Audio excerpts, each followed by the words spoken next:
ஒரு சிஇஓக்கும் ஒரு செக்ரட்டரிக்கும் இருக்க லவ் எப்படிலாம் இருக்கு அப்படின்றத பேஸ் பண்ணி தான் இந்த ட்ராமாவே இருக்கு. எடுத்த உடனே காட்டுறாங்களே, இவங்க தான் இந்த ட்ராமாவோட ஹீரோயின் ஜியூங் காங். ஆக்சுவலா இவங்கள ஷார்ட்டா காங் அப்படின்னு கூப்பிட்டுக்கலாம். இவங்க யாரை மீட் பண்ண போறாங்க அப்படின்னு பாத்தீங்கன்னா, ஒரு பெரிய பிசினஸ் மேனை டீலிங்காக மீட் பண்ண போறாங்க.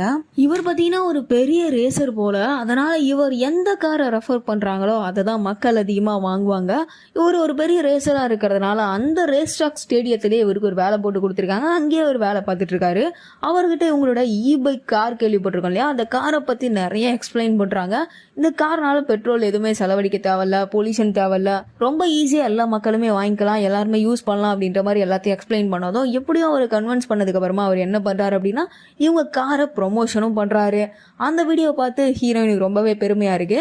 ஆக்சுவலா காங் எப்படிப்பட்ட ஒரு கேரக்டர் அப்படின்னு பாத்தீங்கன்னா, ரொம்ப ஒரு நசனசன் எதையாவது போட்டு யோசிச்சுட்டே இருப்பாங்க இல்லையா, அந்த மாதிரி கேரக்டரு.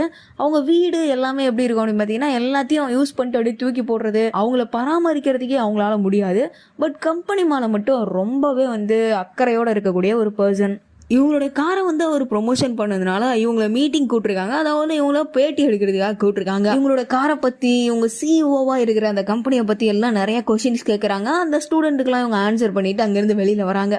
வெளியில பார்த்தீங்கன்னா ஒரு கார் நிற்கிது. அந்த காருக்குள்ள போயிட்டு கோட்டெல்லாம் கழட்டி போட்டுட்டு, ஹீல்ஸ் எல்லாம் கழட்டி போட்டுட்டு அப்பாடான்னு உட்காந்தா அந்த காரு பார்த்தீங்கன்னா அவங்களுக்கு வந்த கார் இல்லை, வேற யாரோ வந்த காரு. வேற யாரோ அந்த காரை திறந்த உடனே இது நம்ம கார் இல்லையா அப்படின்னு சொல்லிட்டு கழட்டி போட்டது எல்லாத்தையும் மாட்டிட்டு வெளில அவங்களுடைய கார்ல ஏறி நேரம் அவங்களோட கம்பெனிக்கு போறாங்க. இப்போ வராங்க பாருங்க, இவங்க தான் இவளுடைய டிரெக்டர். ஆக்சுவலா இந்த கம்பெனியோட டிரெக்டர். இவங்க ஒரு செக்ரட்டரியை தேடிட்டு இருக்காங்க நம்ம ஹீரோயின் கீழே ஒர்க் பண்றதுக்காக. இவங்க இந்த கம்பெனிக்கு டைரக்டர் மட்டும் கிடையாது, இவங்களுடைய ஃப்ரெண்டும் கூட. இவங்க பேரு ஹென் ஹோ, நம்ம ஷார்ட்டா ஹென் அப்படின்னு கூப்பிட்டுக்கலாம். அந்த செக்ரட்டரியாவும் இவங்க தான் இருந்துட்டு இருக்காங்க. காங் கம்பெனிக்குள்ள போகும்போது எப்படி இருக்கு அப்படின்னு பாத்தீங்கன்னா, அந்த கம்பெனி அப்படியே எல்லாரும் வேலை பார்க்காம பேசிட்டு இருக்காங்க. இவங்க போனோடனே எல்லாரும் பொறுப்பா வேலை பார்க்க ஆரம்பிச்சிடுறாங்க. இவங்களுடைய அந்த ரூம், சிட்டிங் ரூம் இருக்கும் இல்லையா, போனோடனே பேக் இருக்கு இல்லையா, ஹேண்ட் பேக், அதில் தூக்கி கடாசிட்டு அவங்க சிட்டிங் ரூம்ல போய் உட்காடுறாங்க. எந்த பொருளை எங்க வச்சிருக்காங்கன்னே தெரியல, அந்த அளவுக்கு எல்லாமே இறஞ்சு போய் கிடக்குது. ஹீரோயின் போயிட்டு ஒரு ப்ரொஃபைல் எடுத்து பாக்குறாங்க. இவர் யார் அப்படின்னா ஒரு பிசினஸ் மேக்னெட். இவரு நம்ம கம்பெனி கூட டைப்ல இருந்தா நம்ம கம்பெனி செமையா போகுமே அப்படின்னு சொல்லிட்டு இந்த யங் அப்படின்ற இவருடைய ப்ரொஃபைல பாக்குறாங்க. இவர்கிட்ட போய் நேரடியா பேசலாம் அப்படின்னு சொல்லிட்டு யோசிச்சுட்டு இருக்காங்க. இந்த டைம்ல தான் அப்படியே இந்த சீனை கட் பண்ணி ஹீரோவை காமிக்கிறாங்க. இந்த கிரௌட்ல அழகா ஆம்சமா நடந்து வந்துட்டு இருக்காரு. இவர் தான் நம்ம ஹீரோ ஜின். ஹீரோ ஒரு கம்பெனியில யங் சொன்ன இல்லையா, ஒரு பிசினஸ் மேக்னெட், அவருக்கு கீழே மேனேஜரா ஒர்க் பண்ணிட்டு இருக்காரு. ஜின் அந்த கம்பெனிக்கு போயிட்டு அவருக்கு காஃபி எடுத்துட்டு போயிட்டு உள்ள போய் பார்த்தா இவர் அன்னைக்கு லீவ் அப்படின்ற மாதிரி சொல்றாங்க. அப்பதான் அங்க இருக்க ஒரு காலண்டர்ல 6 டேட்டை பாக்குறாரு. டேட்டை பார்த்த உடனே என்னவோ யோசிச்சுட்டு உடனே போன் எடுத்துட்டு கம்பெனில இருந்து வேகமா வெளியில போறாரு. எவ்ரி மந்த் 6 அப்படின்ற டேட்ல எங்க என்ன பண்ணுவார் அப்படின்னு பாத்தீங்கன்னா, மலை உச்சியில இருக்க ஒரு கோயில்ல போயிட்டு அந்த கோயில்ல சாமி கும்பிடுறதுக்காக போவாருங்க. அந்த டைம் பார்த்துட்டு அங்க ஹீரோயின் கேங் போறாங்க அவரை மீட் பண்றதுக்காக. போயிட்டு அவரை மீட் பண்ணி கான்வர்சேஷனை பில்ட் பண்ணிட்டு இருக்காங்க. அப்படியே பேசிட்டு இருக்கும் போது அந்த நேரம் பார்த்து ஹீரோ ஜின் அந்த இடத்துக்கு வராரு. வந்துட்டு உங்களுக்கு வேற ஒரு வேலை இருக்கு, நீங்க கிளம்புங்க அப்படின்ற மாதிரி எங்க சொன்னதும் சரி ஓகே நான் கிளம்புறேன் அப்படின்னு சொல்லிட்டு அவரு கிளம்பிடுறாரு. என்ன யோ பாட்டு அவர் அமுச்சு விட்டானே அப்படின்னு சொல்ற மாதிரி கோவப்பட்டு இருக்கும் போது அப்பதான் ஹீரோயின் ஜின் ஒரு விசிட்டிங் கார்டு எடுத்து காங் கிட்ட காட்டுறாங்க. நான் தான் இந்த எலக்ட்ரிக்கல் கம்பெனில மேனேஜரா ஒர்க் பண்றேன், நீங்க அவர்கிட்ட ஏதோ பேசுறதுக்கு முன்னாடி என்கிட்ட பேசணும், நான் ஓகேன்னு சொன்னாதான் நீங்க அவர்கிட்ட பேசணும் அப்படின்ற மாதிரி சொன்னதும் சரி ஓகே அப்படின்னு அந்த மலை உச்சியிலே இவங்க பேசிட்டு இருக்காங்க. அந்த நேரம் பார்த்து ஈவினிங் டைம் ஆயிடுது. அப்படியே கொஞ்சம் கொஞ்சமா இருட்ட ஆரம்பிச்சிருது. அந்த மலை மேல இருந்து இறங்குறதுக்கு பாறை கல்லுலாம் இருக்கு இல்லையா, அந்த மாதிரி பாறை கல்லு தான் இருக்கு. அந்த பாறை கல்ல தான் அப்படியே இறங்குற மாதிரி இருக்கு. ஹீரோயின் கேங் என்ன பண்றாங்க, அவங்க மொபைல்ல இருக்க டார்ச் ஆன் பண்ணி அந்த பாறைக்கல்ல அப்படியே லைட் அடிச்சுட்டு தான் இறங்கி வந்துட்டு இருக்காங்க. கொஞ்ச நேரத்துல பாத்தீங்கன்னா உங்க மொபைல்ல சார்ஜ் குறைஞ்சு போகுது. எப்படி இறங்குறதுன்னு தெரியல, ரொம்ப இருட்டா இருக்கு, இறங்க முடியாம அப்படியே தகச்சு போய் நிக்கிறாங்க. மேல பாத்தீங்கன்னா நம்ம ஹீரோ, அதுக்கு மேல ஜின் என்ன பண்றாரு அப்படின்னா அதே மாதிரி மொபைல்ல டார்ச் ஆன் பண்ணி இறங்கி வந்துட்டே இருக்காரு. இவங்களை கிராஸ் பண்ணி போனதுக்கு அப்புறம் இங்க ஒரு பொண்ணு நிக்கிறாங்க அப்படின்றது அவருக்கு தெரியுது. இது எங் தான் அப்படின்றதும் தெரியுது. தெரிஞ்சதுக்கு அப்புறமா திரும்ப எங்குக்கு லைட் அடிக்கிறாரு. நீங்களும் இறங்கி வாங்க அப்படின்னு எதுவுமே அவங்க கிட்ட பேசவே இல்லை. அப்படியே லைட் அடிச்ச உடனே என்ன பண்றாங்க, அவங்களும் இறங்கி வராங்க. இறங்கி வந்ததும் ஜின் அப்படியே அவர் வேலையை பார்த்துட்டு போயிடுறாரு. ஹீரோயின் கேங் ஏதாவது பேசுறதுக்கு முயற்சி பண்றாங்க, ஆனா பேசாம அதுக்குள்ள ஹீரோ கிளம்பிடுறாரு. அதே நைட்டு பாத்தீங்கன்னா ஜின்னோட பாஸ் அவர் எல்லாம் என்ன பண்றாங்க அப்படின்னு பாத்தீங்கன்னா ஒரு பார்ட்டி அரேஞ்ச் பண்ணி அந்த பார்ட்டில ட்ரிங்க் பண்ணிட்டு இருக்காங்க. அவங்க டீமோட சேர்ந்து ஏதோ அச்சீவ் பண்ணிட்டாங்களாம், அதனால அவங்க எல்லாம் சேர்ந்து என்ஜாய் பண்ணிட்டு இருக்காங்க. இந்த நைட்டு முடிஞ்சது மறுநாள் பாத்தீங்கன்னா ஹீரோயின் கேங் எங்க வந்து மீட் பண்றதா சொல்லியிருந்தாங்க, அதுவும் வந்து பிசினஸ் டீலுக்காக. அதே மாதிரி காலையில வந்து இவரை மீட் பண்றதுக்கு வராங்க. அப்படி வரும்போதுதான் அவர் பரபரப்பா எங்கேயோ போறாரு. எங்க அப்படின்னா அவரோட பையனோட ஃபுட்பால் கிரவுண்டுக்கு. அவன் இன்னைக்கு டோர்னமெண்ட் விளையாட போறானா, அதுக்காக தான் போறாரு. அந்த ஃபுட்பால் கிரவுண்ட்ல ஆல்ரெடி ஹீரோ ஜின் வந்து அவன் குழந்தையோட இருக்காரு. இந்த நேரம் பார்த்து ஹீரோயின் கேங்கும் எங்கும் சேர்ந்து அங்கே போகிறாங்க. 2 பேரும் அங்கே போயிட்டு இருக்கும் போது இடையிலே அவங்க பையன் நிறைய வீடியோலாம் அனுப்புகிறான். அந்த வீடியோலாம் பார்க்குறாரு. சீக்கிரமாக அங்கே போனதுக்கப்புறமா அழகாக ஜின் என்ன பண்ணுறாரு, அந்த குழந்தைங்களோட சேர்ந்து குழந்தையா விளையாடிட்டு இருக்காரு. இவன் என்ன பண்ணிட்டு இருக்கான் இங்க அப்படின்ற மாதிரி ஹீரோயினும் பாக்குறாங்க. இன்னைக்கும் ஹீரோயின் கேங் மீட் பண்ணி அவரை பேச முடியல அப்படின்னு செம கடுப்பாயிடுறாங்க. இப்ப கூடமே வந்து ஹீரோயின் மீட் பண்ணி பேசும்போது ஹீரோ ஜின் தான் வந்து இவருக்கு கால் பண்ணிடுவாரு. கால் பண்ணி இந்த மாதிரி கிரவுண்டுக்கு வாங்க, உங்களுக்கு அந்த ஷெட்யூல் இன்னைக்கு அப்படின்ற மாதிரி சொல்லுவாரு. அதனால இவனாலதான் நம்ம பேச முடியல, இவன் தான் நம்ம டீலிங்க கெடுத்து விடுறான் அப்படின்னு சொல்லிட்டு ஹீரோ மேல ஹீரோயின் கேங்க்கு செம கோவம் வருது. இந்த நைட்டு பார்த்தீங்கன்னா அதே மாதிரியே ஹீரோ என்ன பண்றாரு, அவங்க ஃப்ரெண்ட்ஸோட சேர்ந்து சின்னதாக ட்ரிங்க் பண்ணிட்டு பார்ட்டி அரேஞ்ச் பண்ணி அப்படி பேசிட்டு இருக்காங்க. அப்படி பேசிட்டு இருக்கும் போது ஹீரோ ஃபர்ஸ்ட் ஒரு கம்பெனியில் ஒர்க் பண்ணியிருப்பாரு. அந்த ஒர்க்கை ரிசைன் பண்ணிட்டு வந்திருப்பாரு. அப்படி ஒரு ஃபர்ஸ்ட் கம்பெனியில் ஒர்க் பண்ணாரு இல்லையா, அந்த கம்பெனியோட எம்டி அங்கே வராரு. வந்தவொடனே எல்லாரும் அமைதியாயிடுறாங்க. நம்ம ஹீரோ செம்ம அமைதியாயிடுறாரு. ஹீரோ அவருக்கு வெல்கம் பண்ணிட்டு அப்படியே உட்காந்து எல்லாரும் அப்படியே குடிக்கும் போது அவருக்கும் கொஞ்சம் ட்ரிங்க் ஊற்றி குடிக்க சொல்றாங்க. பட் அவர் எப்படி பண்றாரு அப்படின்னு பார்த்தீங்கன்னா ஹீரோவை மட்டும் ரொம்ப சீப்பாக ட்ரீட் பண்றாரு. அவர் ஊற்றி வச்சு அந்த கிளாஸ்ல இருக்க அந்த ட்ரிங்கை கூட அவர் எடுத்து குடிக்கல. அப்புறம் எப்படியோ எல்லாரும் பார்ட்டியெல்லாம் முடிச்சுட்டு கிளம்புறாங்க. அப்படி கிளம்பும் போது அந்த எம்டியை கொண்டு போய் கார் ஏற்றி விடுறாங்க. ஹீரோ அப்படி டிசப்பாயின்மெண்ட் ஆகி என்ன பண்றாரு, நான் அப்படியே வீட்டுக்கு கிளம்புறேன்ப்பா அப்படின்ற மாதிரி கிளம்பிடுறாரு. மற்றவங்க எல்லாம் பார்த்தீங்கன்னா அங்கதான் இருக்காங்க. இவனை இந்த மாதிரி ட்ரீட் பண்ணது அவங்க யாருக்குமே பிடிக்கல. எல்லாருமே ஒரு மாதிரி டிசப்பாயின்மெண்ட் ஆயிடுறாங்க. ஹீரோ நேரா வீட்டுக்கு போறாரு. நேரா அவரோட வீட்டுக்கு போல பக்கத்து வீட்டுல பியோல் அப்படின்னு ஒரு லேடி இருக்காங்க. அந்த லேடிக்கு ஒரு பொண்ணு இருக்காங்க. அவங்க அம்மாவும் அந்த லேடி கூட இருக்காங்க. ஆக்சுவலா லேடின்னு சொல்றதுக்கு பதிலா இவ ஒரு அழகான பொண்ணுன்னு கூட சொல்லலாம். அவளுடைய ஹஸ்பண்டை விட்டுட்டு இவங்க தனியா தான் இருக்காங்க. ஹீரோட குழந்தைய வந்து தனியா வீட்டுல விட்டுட்டு போக முடியாது. எங்கேயோ ஸ்கூல் இல்ல ஒரு சென்டர்லயும் வந்து ஒரு யாரையும் நம்பி விட முடியாது அப்படின்னு சொல்லிட்டு பக்கத்து வீட்டுக்காரங்களா இருக்க இவங்க கிட்ட, அதாவது அந்த அப்பார்ட்மெண்ட்லயே தங்கி இருக்க இவங்க வீட்டுல விட்டுட்டு போறாரு. நைட்டு ரிட்டர்ன் வீட்டுக்கு வந்து குழந்தைங்களுக்குலாம் சாக்லேட் கொடுத்துட்டு, அதாவது பியோரோட பையனுக்கும் இவரோட பொண்ணுக்கும் சாக்லேட் கொடுத்துட்டு இவருடைய பொண்ணை மட்டும் கூட்டுட்டு அவரோட வீட்டுக்கு போறாரு. இவர் குழந்தைய கூட்டு வீட்டுக்கு போனதுக்கு அப்புறமா அவருடைய அம்மா இருக்காங்க இல்லையா, அவங்க சொல்றாங்க, அவ அழகா இருக்கான்ல, ஸ்மார்ட்டா இருக்கான்ல, அவனுக்கு ஒய்ஃப் கூட இல்ல, நீ அவன் கூட டைப் ஆகக்கூடாது அப்படின்னு சொன்னதும் என்ன பேசுறீங்க நீங்க அப்படின்னு சொல்லிட்டு இவ்வளவு அமைதியா வீட்டுக்குள்ள போயிடுறா.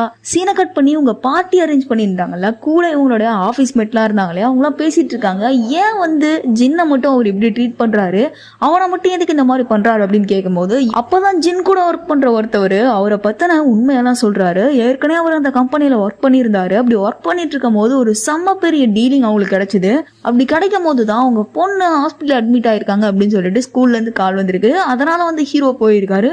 போய் பார்த்தீங்கன்னா அவருக்கு என்ன ஆயிருக்கு அப்படின்னா, அவங்க பொண்ணுக்கு தனியாவே இருக்கிறதுனால, அவங்க அம்மாவும் வீட்டில் இல்லாதனால தனியாவே இருக்கிறதுனால அவளுக்கு ஒரு மாதிரி டிப்ரெஷனாக ஆயிடுது. அவள் யாருக்கிட்டையும் சரியா பேச மாட்டா, அவளுடைய சுயநினைவை கொஞ்சம் கொஞ்சமா இழந்துட்டு வரா அப்படின்ற மாதிரி சொல்றாங்க.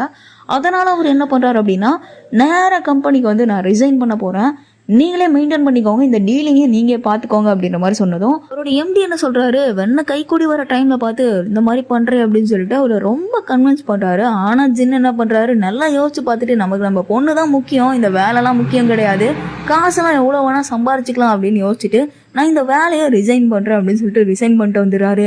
அதுக்கப்புறம் அந்த கம்பெனியை பார்த்தீங்கன்னா ஒன்னுத்துக்குமே எல்லாம் போயிடுது. ஏன் அப்படின்னா ஹீரோ ஜின் தான் வந்து ரொம்ப ஒரு பொறுப்பான ஒரு பர்சனா அந்த கம்பெனில வேலை பார்த்துட்டு இருந்துப்பாரு. அவர் தான் அந்த கம்பெனியை இழுத்து பிடிச்சிட்டு இருந்தாரு அப்படின்னு கூட சொல்லலாம். திடீர்னு அவர் விட்டு போனோடனே அந்த டீலிங்கை யாராலும் பார்க்க முடியாம எல்லாமே வந்து அப்படியே ஃபாயில் ஆயிடுது.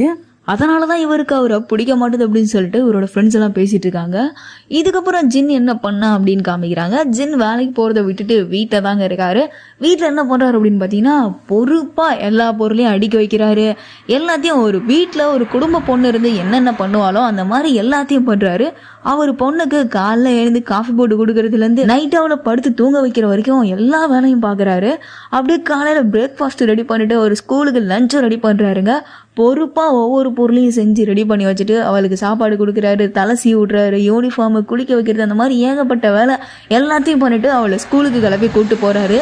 இவரோட பொண்ணு பியோல எங்க ஸ்கூலுக்கு ரெடி பண்ணிட்டு இருக்கா. இதே மாதிரி அவரோட அப்பார்ட்மெண்ட்ல இருக்கார் இல்லையா, ஹஸ்பண்ட் இல்லாம ஒரு பொண்ணு இருக்கான்னு சொன்னோன்னே அவளும் அவளுடைய பையனை ரெடி பண்ணிட்டு இருக்கா. அவளோட குழந்தைய ரெடி ஆனதுக்கு அப்புறமே 2 குழந்தையுமே ஹீரோ தான் ஸ்கூலுக்கு கூப்பிட்டு போறாரு. ஸ்கூலுக்கு போகும்போது பாத்தீங்கன்னா ஒரு பொண்ணுக்கு அப்பாவா இருக்க மாதிரி நம்ம ஹீரோவை பார்த்தா தெரியாது, ரொம்பவே ஹெங்கா இருப்பாரு. அதனால அங்கே நிறைய ஸ்டூடெண்டோட அம்மாலாம் வந்திருப்பாங்க இல்லையா, அவங்களுக்குலாம் இவரை பார்த்தாலே ஒரு மாதிரி க்ரஷ் ஆகுது. இவரை பார்க்கறதுக்காகவே மேக்கப் போட்டுட்டு அழகா அங்கே வராங்க. இவரை பார்த்த உடனே எல்லாரும் முடியெல்லாம் அட்ஜஸ்ட் பண்ணி விட்டுட்டு அப்படியே அழகா இருக்காங்க. அப்போ போயிட்டு ஹீரோ என்ன பண்றாரு, அங்கே வேற ஒரு லேடி ஒருத்தவங்க நிற்கிறாங்க குழந்தைய வச்சுட்டு ஸ்கூலுக்கு வேன் ஏற்றி விடுறதுக்காக. அங்கே போயிட்டு நம்ம ஹீரோ நிற்கிறாரு. தூரத்தில் வந்து கிரிக்கெட் விளையாடிட்டு இருக்காங்க. அங்கேருந்து ஒரு பால் பறந்து வந்து இந்த லேடி முகத்தில் அடிக்கிற மாதிரி வருது. ஜின் என்ன பண்றாரு, ஹீரோ மாதிரி அழகா அந்த பாலை பிடிச்சி தூக்கி போடுறாரு. அங்கே இருக்க பொண்ணுங்களாம் இதை பார்த்த உடனே ஏற்கனவே இவனை பார்த்து எல்லாம் வழிஞ்சிட்டு இருக்காங்க. இப்ப இவரு ஹீரோயிஸை காமிக்க வேற செய்யறாரா, அதனால எல்லாருக்குமே இவரை ரொம்ப பிடிக்குது. எங்க ஹீரோயினோட கம்பெனில என்ன நடக்குது அப்படின்னு பாத்தீங்கன்னா, ஒருத்தவன் ரெஸ்யூம் கொடுத்துட்டு ஹீரோயின் கேங்க்கு செக்ரட்டரியா ஜாயின் பண்றதுக்காக வந்திருப்பான். அவன்கிட்ட ஏகப்பட்ட கொஸ்டின் கேட்கிறாவ. கொஸ்டின் கேட்டதுக்கு அவனுக்கு பதிலே சொல்ல முடியல. அவனோட பேரு என்னென்னவோ கேட்டு அவனை ஒரு மாதிரி டிசப்பாயின்மெண்ட் ஆக்கி அங்கிருந்து இவன் வேணான்னு சொல்லிட்டு அனுப்பிச்சு வச்சிடறான். இது அனுப்பிச்சது மட்டும் இல்லாம அவன் கம்பெனில இருக்க எல்லாரையும் கூட்டு வச்சு திட்டுறா. ஏன் இந்த கோலை அச்சீவ் பண்ணாமல் இருக்கீங்க, இந்த மந்த்லி டார்கெட் கூட அச்சீவ் பண்ண முடியாதா, அந்த மாதிரி சொல்லி ஏகப்பட்டு திட்டுறா. இவன் அந்த டோரை விட்டுட்டு வெளியே போனாலே எல்லாரும் இவளை பார்த்து பயந்துட்டு பொறுப்பாக வேலை பார்க்க ஆரம்பிச்சிடுறாங்க. அந்த டைம் தான் என்ன ஆகுது அப்படின்னு பார்த்தீங்கன்னா, குப்பை மாதிரி அவன் ஆஃபீஸ் ரூமை போட்டு வச்சிருக்கா இல்லையா, அந்த இடத்துல பார்த்தீங்கன்னா ஹீரோ கொடுத்த விசிட்டிங் கார்டு கிடைக்குது. அந்த விசிட்டிங் கார்டை எடுத்து பார்த்துட்டு அங்கே இருக்க குப்பை தொட்டியில் அந்த விசிட்டிங் கார்டை தூக்கி போட்டுடுறா.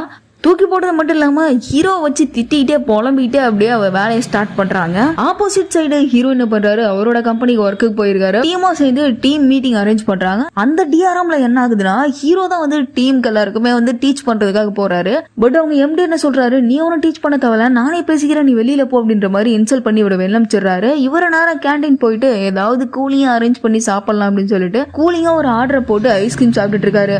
அப்ப ஹீரோட ஃப்ரெண்ட் அங்க வந்து என்ன சொல்றாரு, உனக்கு ஒரு குழந்தை வேற இருக்காப்பா, நீ சீக்கிரமா கல்யாணம் பண்ணிக்கலாம்ல அப்படின்ற மாதிரி சொன்னதும் கல்யாணத்தை பத்தி பேசினாலே ஹீரோ கடுப்பாகிறாருங்க. கல்யாணமும் வேணாம் ஒன்றும் வேணாம் அப்படின்னு சொல்லிட்டு அங்கேருந்து எழுந்து கிளம்புறாரு. கிளம்ப போது பார்த்தீங்கன்னா காசு இல்லை ஒன்றும் இல்லை, பேக்கெட்டில் பர்ஸை திருடி வச்சிருக்காரு போல அவருடைய ஃப்ரெண்டு. பர்ஸை நீ எடுத்தியாடா அப்படின்ற மாதிரி கேட்டதும் நான் அவன் பர்ஸ் எடுக்க போகிறேன் அப்படின்ற மாதிரி சொல்கிறாரு. திரும்ப வந்து ஹீரோ அவர்கிட்ட உட்காந்து பேச ஆரம்பிக்கிறாரு. ஹீரோக்கு அவரோட எம்டி ஏதோ ஒரு விஷயத்த மறைக்கிறாரு அப்படின்றது மட்டும் தெரியும். ஒரு மீட்டிங் முடிச்சுட்டு வெளியில் வந்தோடனே அவர்கிட்ட பேச போகிறாரு. பட் அவர் எம்டி என்ன சொல்கிறாரு அப்படின்னு பார்த்தீங்கன்னா, எனக்கு ஒரு சின்ன வேலை இருக்குது, ஒருத்தவங்களை மீட் பண்ண போகிறேன் அப்படின்னு சொல்லிட்டு ஒருத்தவங்களை மீட் பண்ணுறதுக்காக போகிறாரு. வெளியில் பார்த்தீங்கன்னா ஒரு ஹீல்ஸ் இருக்குங்க, அழகாக ஒரு ஹீல்ஸ் இருக்குது. அந்த ஹீல்ஸு நம்ம ஹீரோயினும் போட்டிருக்காங்க. பட் அதே ஹீல்ஸை போட்ட ஒரு பர்சனை தான் அவங்க மீட் பண்ண போகிறாரு. போயிட்டு நைட்டு மீட்டும் பண்ணுறாரு. மறுநாள் பார்த்தீங்கன்னா ஹீரோயின் என்ன பண்ணுறாங்க, அவரை மீட் பண்ணி பேசுறதுக்காக வராங்க. இவர் இங்கே கொரியன்லேருந்து சீனாக்கு ஷிஃப்ட் ஆகுறாரு அப்படின்னு நியூஸ் அவங்களுக்கு வருது. வந்ததும் நம்ம ஹீரோ மேலே தான் செம கோவப்படுறாங்க. ஹீரோ ஜின்னு தான் வந்து நம்ம கூட பிஸ்னஸ் டீல் வச்சுக்க கூடாது அப்படின்றதுனால அவரை சீனாக்கு ஷிஃப்ட் பண்ணிட்டாரு அப்படின்னு நினைக்கிறாங்க. ஹீரோ மேலே செமையா கோவமும் போடுறாங்க. கோவப்பட்டு நேராக ஹீரோ கிட்ட போயிட்டு, நீ தானே இந்த மாதிரி எங்கள் டீலிங்கை கெடுத்து விட்டது, நீ தானே அவரை வந்து சீனாக்கு ஷிஃப்ட் பண்ண அப்படின்ற மாதிரி கோவப்பட்டு பேசுகிறாரு. ஆனால் கண்டிப்பாக ஹீரோ அதை பண்ணவே இல்லை. ஏன்னா ஹீரோக்கே அது தெரியாது, இவங்க சொல்லி தான் ஹீரோக்கு தெரிய வருது. வேகமாக கிளம்பி ஏர்போர்ட் போனால் அதுக்குள்ளே அவர் அங்கேருந்து கிளம்பிடுறாரு. ஏர்போர்ட்டில் யார் இருக்காங்க அப்படின்னு பார்த்தீங்கன்னா ஹீரோ ஜின் தான் இருக்காங்க. இதுக்கு முன்னாடி ஹீரோயின் கிளம்பி போகிறதுக்கு முன்னாடி ஹீரோ அங்கே கிளம்பி போயிட்டாருங்க. காங் கிளம்பி போகிறதுக்கு முன்னாடியே ஜின் அங்கே கிளம்பி போயிட்டு என்ன மீட் பண்ணிட்டாரு. எதுக்காக இங்கேருந்து கிளம்புறீங்க, என்னாச்சு அப்படின்னு கேட்கும்போது என்ன சொல்கிறதுனே தெரியல, எனக்கு ஒரு பெரிய கொலை மிரட்டல் மாதிரி வருது, நான் இங்கேருந்து போயாகணும், இந்த டீலிங்னு சைன் பண்ணவே முடியாது அப்படின்னு சொல்லிட்டு அவர் கிளம்பிடுறாரு. ஹீரோ ஜின்னுக்கும் என்ன சொல்கிறதுன்னு தெரியல. அவர் பேச்சுக்கு மீறி ஒரு எதுவும் பேச முடியல. சரி ஓகே கிளம்புங்கன்றாங்க. அந்த இடத்துல வந்து ஏர்போர்ட்டில் வந்து ஹீரோ மட்டும் தான் இருக்கிறத பார்த்ததும் ஹீரோயினுக்கு சமக்கம் வந்து ஹீரோ திட்டிட்டு அங்கேருந்து கோவமாக கிளம்பி போயிடுறாங்க. ஹீரோயினுக்கு ரொம்ப கடுப்பாயிடுது. நம்ம கிடைச்ச ஒரே ஒரு பிஸ்னஸ் டீலும் போயிடுமே அப்படின்னு சொல்லிட்டு கடுப்பில் நேராக கம்பெனிக்கு போயிட்டு அந்த கோவத்தை அங்கே இருக்க எல்லாரும் மேலேயும் காட்டுறாங்க. ஒரு பெரிய டீலிங் மிஸ் ஆனதை நினச்சி கேங் ரொம்ப டிசப்பாயின்மெண்ட்டில் சரியாக சாப்பிடாமலே இருக்காங்க. கம்பெனிலே இருக்காங்க, வீட்டுக்கே போகல. டைரக்டருக்கு தான் ரொம்ப கஷ்டமாக போயிடுது. ஹீரோயினோட ஃப்ரெண்டுக்கு அவங்களும் இவங்களுக்கு கோஆப்ரேட் பண்ண முடியாமல் என்னடா பண்ணுறது அப்படின்னு சொல்லிட்டு ரொம்ப ரொம்ப கடுப்பில் இருக்காங்க. அந்த நேரம் பார்த்து என்ன ஆகுது அப்படின்னா, ஆஃபீஸில் அவங்க மயங்கி விழுந்துடுறாங்க. அவங்கள கொண்டு போய் ஹாஸ்பிட்டல் அட்மிட் பண்ணிட்டு அவங்க ஃப்ரெண்டு அங்கேயே இருக்காங்க. ஆஃபீஸில் கேங்க க்ரஷ்ஷாக நினச்சிட்டு இருக்க நிறைய பேர் இருக்காங்க இல்லையா, அதில் ஒருத்தவன் ஹாஸ்பிட்டலில் வந்து எங்கே அவங்கன்னு தேடிட்டு இருக்கான். அப்படி தேடிட்டு இருக்கும் போது ஹீரோயின் ஒரு பெட்டில் படுத்துட்டு இருக்கா, இன்னொரு பெட்டில் அவளுடைய ஃப்ரெண்டு படுத்துட்டு இருக்கா. 2 பேரை பற்றி டாக்டர் எக்ஸ்பிளைன் பண்ணுறாங்க. சரியாக சாப்பிடணும், சரியாக தூங்கணும், ரொம்ப கோவப்படக்கூடாது, உங்கள் மூளை ரொம்ப ஒரு மாதிரி இருக்குது, இப்படியே போயிட்டு இருந்தால் உங்களுக்கு பிரெயின் லாஸ் வர்றதுக்கே நிறைய சான்ஸ் இருக்குது அப்படின்ற மாதிரி ஏகப்பட்டதை சொல்லி பயமுறுத்தி விடுறாங்க. அப்படியே ஹாஸ்பிட்டல்லேருந்து வீட்டுக்கு போயிட்டு நெக்ஸ்ட் டே ஃப்ரெஷ்ஷாக கம்பெனி கிளம்பி போகிறாங்க. கம்பெனி கிளம்பி ஹீரோயின் போயிட்டு இருக்கும் போது அதே லிஃப்ட்டில் ஹீரோவும் வர்றதை பார்க்குறாங்க. இவன் எதுக்கு இங்கே வரான் அப்படின்னு சொல்லிட்டு ஒரு மாதிரி பார்த்துட்டு இருக்காங்க. பார்த்தீங்கன்னா ஹீரோயின் பின்னாடியே போயிட்டுருக்காரு. ஜின்னு அங்கே போக, காங்கு அங்கே போக, காங்கு அவளுடைய ஆஃபீஸ் ரூம்குள்ளே போனான்னு சொல்லிட்டு போகிறான். அந்த இடத்துல ஜின் போயிட்டுருக்காரு. அப்போதான் இவளோட ஃப்ரெண்டு டைரக்டர் என்ன சொல்கிறா அப்படின்னா, இவன் தான் உனக்கு செக்ரட்டரியாக இருக்க போகிறான் அப்படின்ற மாதிரி சொல்கிறாங்க. அப்படியே ஒருத்தவங்க பார்த்துட்டு இருக்கும் போது ஹீரோயின் மனசுக்குள்ளே என்ன நினைக்கிறாங்க, இவன் தான் நம்ம கம்பெனிக்கு மிகப்பெரிய எதிரி, இவன் போய் எனக்கு செக்ரட்டரியா அப்படின்ற மாதிரி பார்க்க ஹீரோவும் இவகிட்ட எப்படி சமாளிக்க போகிறானோ அப்படின்னு நினச்சி பார்த்துட்டு இருக்க. அப்படியே இந்த எபிசோடு முடிஞ்சு போகுது. நெக்ஸ்ட் எபிசோடில் என்ன நடக்குது அப்படின்னு பார்க்கலாம். அதுக்கு முன்னாடி நீங்கள் நம்ம சேனலை சப்ஸ்கிரைப் பண்ணலாம். சப்ஸ்கிரைப் பண்ணி அந்த பெல் ஐக்கானை ஆன் பண்ணிக்கோங்க. உங்களுக்கு இப்போ பார்த்தா எந்த கேரக்டர் பிடிச்சிருக்கு அப்படின்ட்டு கமெண்ட் பண்ணுங்கள்.